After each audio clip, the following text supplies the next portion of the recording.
KVS PRT के साथ साथ पीजीटी टीजीटी सबके लिए आंसर की केवीएस संगठन के द्वारा जारी कर दिया गया है। इस वीडियो में हम लोग डिटेल में बात करेंगे कैसे आपको अपना आंसर की अपने रिस्पांस की से मिलाना है। नमस्कार दोस्तों, मेरा नाम है नीरज और आप देख रहे हैं करियर बिट यूट्यूब चैनल। अगर आप इस चैनल पर पहली बार विजिट कर रहे हैं तो इसको सब्सक्राइब करते हुए बेल आइकन को प्रेस करना ना भूलें।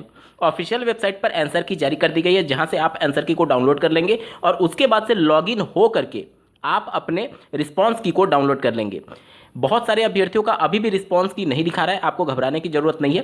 थोड़ा इनके द्वारा जो अपलोडिंग का कार्य है वो थोड़ा स्लो है, इस वजह से कुछ लोगों का शो कर रहा है और कुछ लोगों का अभी शो नहीं कर रहा है। देर रात तक सबका आ जाएगा, आपको घबराने की आवश्यकता नहीं है। प्रोसेस को आप समझ लीजिए कि मिलाना कैसे है।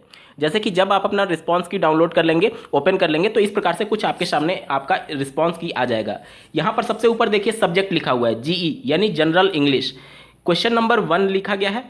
और यहाँ पर आप देख सकते हैं पीआरटी 25 फरवरी शिफ्ट 1 लिखा गया है। तो आप यहां से पहले ये कंफर्म हो लीजिए कि आपका किस शिफ्ट में था और किस डेट में था। अब इसी शिफ्ट और इसी डेट के हिसाब से आपको आपका आंसर की मिलाना है। अब आपको चलना है आंसर की में। देखिए दोस्तों, मैं आंसर की में आ चुका हूं। जैसा कि मैंने आपको दिखाया कि वो 25 फरवरी 2023 का था, तो आप देख पा रहे होंगे ऊपर देखिए लेफ्ट टॉप कॉर्नर पर आपको डेट दिख जाएगा। कौन सा डेट है? 21 फरवरी 2023 दिया गया। और बीच में देखिए एग्जाम शिफ्ट मॉर्निंग लिखा गया है और इधर पोस्ट लिखा गया है प्राइमरी टीचर। तो इसी के हिसाब से आपको मिलाना है। तो डायरेक्टली आपको 25 तारीख में चलना है। आप अपने डेट के हिसाब से इसको मैच करेंगे, ठीक है। मैं यहाँ पर देखिए 24 तारीख ये हो गया, उसके बाद से 25 तारीख, देखिए 25 तारीख में हम लोग आ चुके हैं और 25 तारीख में शिफ्ट 1 था यानी मॉर्निंग का शिफ्ट। तो देखिए एग्जाम शिफ्ट में आपको मॉर्निंग देखना है और 25 फरवरी 2023 में हम लोग आ चुके हैं। यहां पर देखिए जनरल इंग्लिश लिखा हुआ है, पहला सेक्शन क्वेश्चन 1 से, ठीक है। तो क्वेश्चन 1 जनरल इंग्लिश का पहले का आंसर की में 4 उत्तर दिया गया, ऑप्शन नंबर 4। अब आपको अपने रिस्पांस की में देखना है कि आपने कौन सा रिस्पांस दिया था, यानी कौन सा उत्तर आपने सेलेक्ट किया था।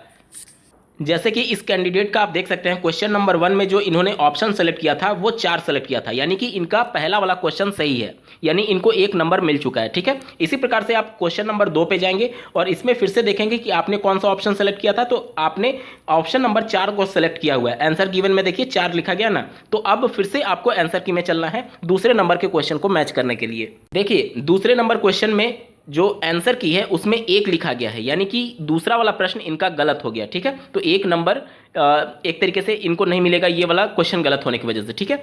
तो इस प्रकार से आपको सभी सब्जेक्ट्स का रिस्पांस की से मिलाना है, ठीक है। इसी प्रकार से आप सभी सब्जेक्ट्स का, और 180 टोटल क्वेश्चन थे, सभी का मिला लेंगे।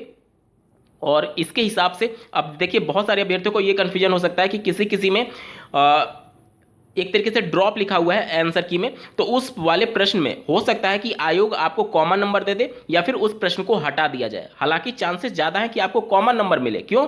क्योंकि अगर क्वेश्चन हटाया जाता है तो कुछ शिफ्ट में ड्रॉप नहीं लिखा गया, यानी कि अगर मान लीजिए 180 प्रश्न में से किसी शिफ्ट में ड्रॉप लिखा गया है तो उस वाले प्रश्न को अगर हटा दिया जाए तो फिर ऐसे शिफ्ट जहां पर ड्रॉप नहीं लिखा गया है वहां तो 180 पर मेरिट बनेगा, और जिनका ड्रॉप होने की वजह से एक आध क्वेश्चन हटाना पड़ा तो उनका 179 या फिर 178 पर मेरिट बनेगा। तो इस वजह से चांसेस ये हैं कि सभी अभ्यर्थियों को कॉमन नंबर दे दिया जाएगा जहां पर ड्रॉप लिखा है उस प्रश्न के सापेक्ष, ठीक है।